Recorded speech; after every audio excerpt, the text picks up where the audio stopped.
Cooking Appa. So today Appa is frying a fish for my daughter. Her favorite fish, the barramundi, yeah? So first of all, make sure your oil is heated up until smoking point.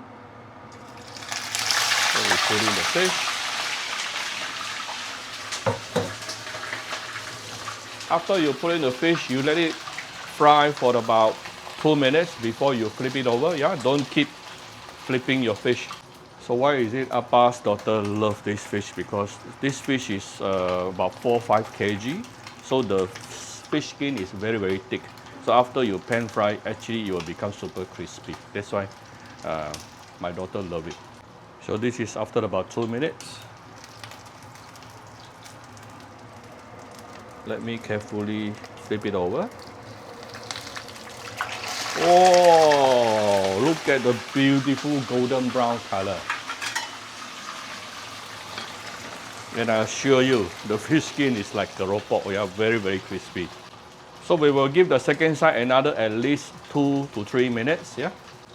Well, this is after another about 2 minutes plus. Appa have the tendency to over fry the fish a bit just to get the char and the crispiness I'm looking for. And don't worry about it becoming too dry because this fish is very thick, yeah?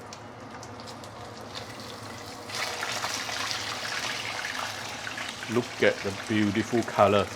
This is exactly what I'm looking for.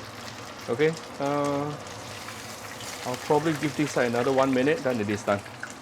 Right, this is after another 1 minute. Good enough. Let me carefully take out the fish and put it on top of an oil absorbing paper at the side. Let me show you the beautiful fried wild barramundi. Alright, so I'm going to make a very simple dipping sauce with some fried ginger and ginger oil and also some light soya sauce. That's it. So I hope you like my very simple video today. If you like my video, do share my video on Facebook to your friends. Come to Cooking Appa Facebook page to click like and follow button. Follow up on Instagram and subscribe to Cooking Appa YouTube channel. Thank you very much. Bye bye.